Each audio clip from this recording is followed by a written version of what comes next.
The church of South India diocese of Medak holy trinity church Bollaram సమర్పిస్తున్న అనుదిన వాక్య ధ్యానాలను వీక్షిస్తున్న ప్రియమైన ప్రేక్షకులందరికీ మన రక్షకుడైన యేసుక్రీస్తు ప్రభుని పేరట హృదయపూర్వక స్వాగతం.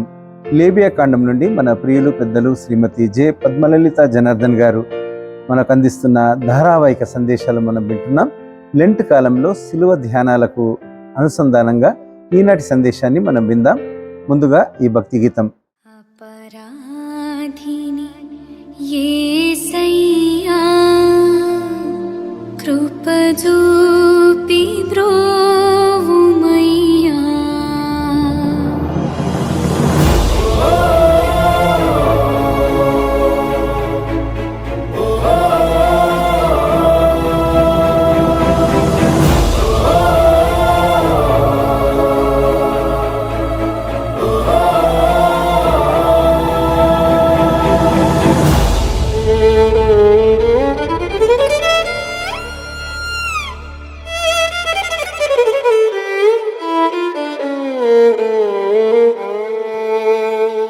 అపరాధిని యేసయ్యా కృప చూపి బ్రోవుమయ్యా, అపరాధిని యేసయ్యా కృప చూపి బ్రోవుమయ్యా, నిపమించకయే నీ కృపలో అపరాధములను క్షమించు, నిపమించకయే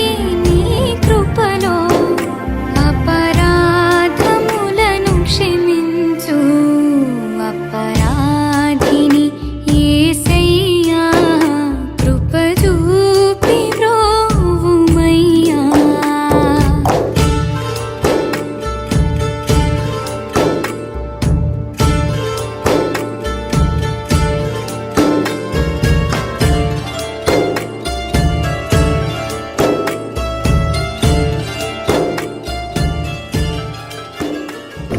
ఘోరంబుగా దూరితిని, నేరంబులను చేసితిని, ఘోరంబుగా దూరితిని, నేరంబులను చేసితిని, క్రూరుండనై కొట్టితిని, ఘోరంబు పాపిని దేవా, అపరాధిని యేసయ్యా కృప చూపి బ్రోవుమయ్యా.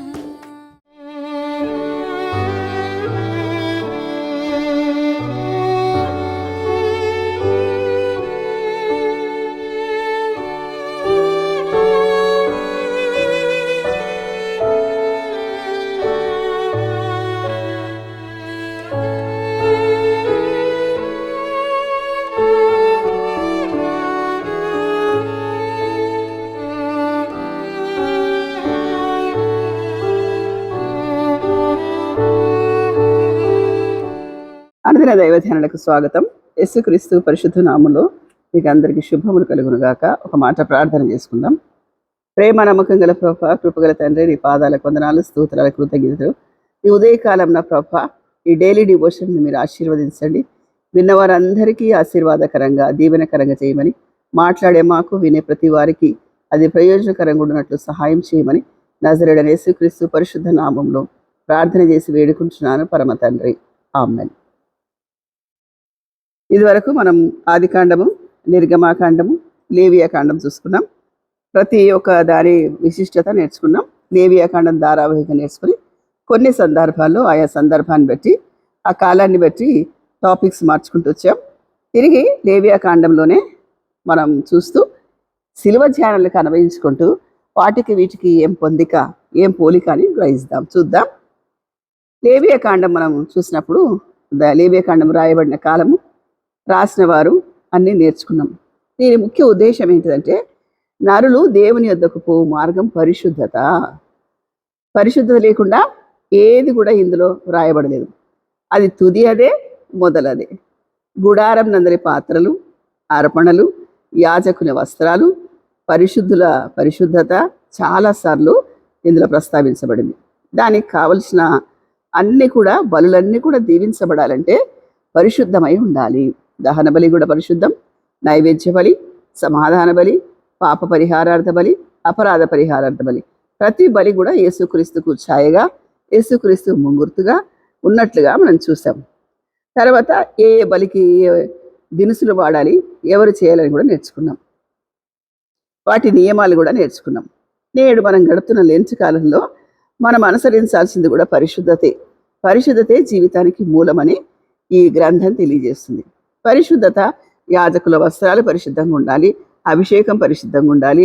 అందులో దీప వృక్షంలో వాడబడే నూనె అచ్చమైన ఒలీవలదై ఉండాలి. తర్వాత యెహోవాయే పరిశుద్ధుడని తల మీద ఒక పాగాకు చుట్టబడి ఉండాలి యాజకునికి అని రకరకాలుగా పరిశుద్ధత గురించి రాయబడింది. ఈ గ్రంథం అంతట్లో బలులు, తర్వాత యాజకుల వస్త్రాలు, కుష్ఠరోగుల శుద్ధీకరణ, మాతృ శుద్ధీకరణ, తర్వాత శవాన్ని ముడితే ఏంటి అని అన్ని నియమాలు రాయబడినాయి. ఆ నియమాలని ఎందుకు అంటే, ఒక మనిషి నియమాలు ఎందుకు పెడతారంటే, ఆ నియమావళి ఒక మనిషిని సరైన పందాలు, సరైన మార్గంలో నడిపించడానికి అనుకోగలుంటాయి. ఒకవేళ రూల్స్ లేవనుకోండి, ట్రాఫిక్ ఉందనుకోండి, ట్రాఫిక్లో రూల్స్ లేకపోతే ఎవరి స్పీడ్ని అనుసరించి ఎవరి వెహికల్కి ఎంత స్పీడ్ ఉందో అంత స్పీడ్లో వెళ్తారు. ఒక ఆంక్ష విధించారు, ఇంతే స్పీడ్ వెళ్ళాలి, ఇక్కడ ఆగాలి, రెడ్ లైట్ వేస్తే ఆగాలి, గ్రీన్ లైట్ వేస్తే వెళ్ళాలి.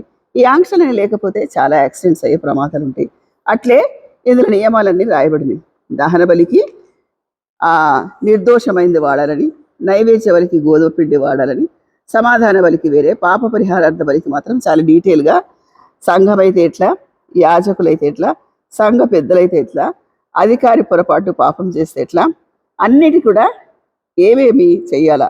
అన్నిటికంటే నాకు చాలా నచ్చింది ఏంటంటే, ఇశ్రాయేల్ సమాజం అంతా పొరపాటు చేస్తే, తప్పిదం చేస్తే అంటే, ఒక ఎగ్జాంపుల్ మనం ఏం చేసుకున్నామంటే, ఇశ్రాయేల్ ప్రజలు సినాయి కొండ మీదకి మోషే వెళ్ళి ఆజ్ఞల కొరకు వెళ్ళినప్పుడు కింద అహరోను ఒక బంగారు దూడం చేసుకొని అక్కడ పాటలు పాడుతూ ఉంటారు. అప్పుడే యెహోవా తండ్రిని మర్చిపోతాడు.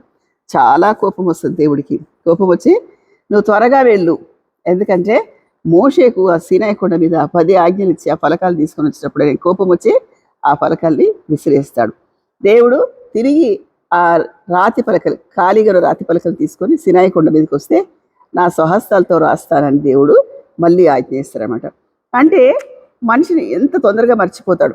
కాబట్టి పదే మీరు పరిశుద్ధంగా ఉండాలి, ఇలాంటి బలులు ఉండాలని సూచాయగా చెప్తూ వచ్చాడనమాట. అయితే ఒక్కొక్క బలి విధానం వేరేగా ఉంది. అన్ని బలుల్లో రక్త ప్రోక్షణ అయితే తప్పకుండా ఉంది, ప్రోక్షించాలనే మాట తప్పకుండా ఉంది. ఈ ప్రోక్షణ యేసుక్రీస్తు శిలువ మీద ఒలికించిన రక్తానికి సాదృశ్యంగా ఉంది. మనం పాపి ఈ మొదటి యోహాను పత్రికలో చక్కటి మాట ఉంటుంది. అన్ని బలులకు అదే చక్కటి మూల పదం. అన్ని బలులు 5 బలులకు కూడా ఒకటే ఉంది. ఏంటంటే యోహాను మొదటి పత్రిక 1వ అధ్యాయం 8, ప్రతి ఆటో మీద, ప్రతి గోడ మీద, సువార్త సభల్లో అన్నిటి మీద రాయబడి ఉంటుంది. ఏంటది? మనము పాపం లేని వరమని చెప్పుకొని ఎడల మనలో మనమే మోసపుచ్చుకుందాము, మరియు మనలో సత్యం ఉండదు. మన పాపములను మనం ఒప్పుకొని ఎడల ఆయన నమ్మదగిన వాడును, నీతిమంతుడు గనక ఆయన మన పాపములు క్షమించి సమస్త దుర్నీతి నుండి మనల్ని పవిత్రులుగా చేయను. అంటే పాపాన్ని మనం ఒప్పుకోవాలి. ఇక్కడ కూడా ఈ బలులన్నిట్లో కూడా ఒప్పుకోవాలి. ఎవరు? మన పక్షంగా యాజకుడు చేసేవాడు. ఇప్పుడు ప్రధాన యాజకుడు యేసుక్రీస్తు ప్రభు వచ్చాడు కాబట్టి మనం ఏం చేయాలా? యేసుక్రీస్తు ప్రభుకే మన విన్నపాలు, మన పాపాలు. పాపం అనేది ఎట్లా తెలుస్తుంది? ఎట్లా పాపం అని అనుకుంటాము? నేను చేసేది సరి అయింది అనుకోకడానికే నిన్ను కొలబద్ద ఏంటిదంటే దేవుని వాక్యం. దేవుని వాక్యం నీకు చెప్తుంది ఇది తప్పు అని చెప్పినప్పుడు ఆ తప్పును గ్రహించి నీ మనసాక్షి నిరస్థాపన చేసినప్పుడు దాన్ని వదిలిపెట్టాల. అదే పాపక్షమాపణ. ప్రతిదానికి దేవుని దగ్గర పాపక్షమాపణ ఉంది. తర్వాత హెబ్రీ పత్రికల 7వ అధ్యాయంలో చాలా చక్కగా రాయబడి ఉంది. 7:11 ఆ లేవీయులు యాజకులై ఉండగా ప్రజలు ధర్మశాస్త్రం ఇవ్వబడిన కనుక ఆ యాజకుల వలన సంపూర్ణ సిద్ధి కలిగిన ఎడల అహరోను క్రమంలో చేరిన వాడు తప్పక చెప్పబడక మెల్కీసెదెకు క్రమం చొప్పున వేరొక యాజకుడు రావాల్సిన అవసరం ఏమిటి? ఎవరొచ్చాడు వేరొక యాజకుడు?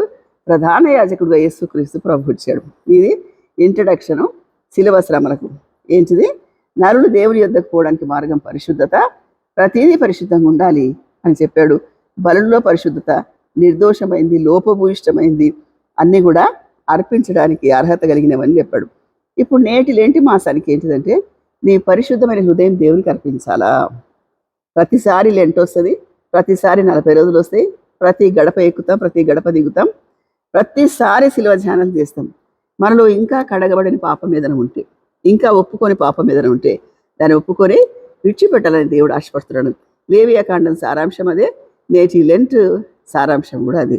తర్వాత మనం నేర్చుకోవాల్సింది అపరాధ పరిహారార్థ బలి ఒకటి నేర్చుకోలేదు, దాని గురించి నేర్చుకుందాం. ఇది ఇంకొక ఎపిసోడ్ నేర్చుకుందాం. నరులు దేవుని యొద్దకు వెళ్ళడానికి మార్గం పరిశుద్ధత. ఆ పరిశుద్ధత కలిగి ఉండడానికి మనం సదా ప్రయాసపడదాం. దేవుడి మాటలు దీవించుగాక.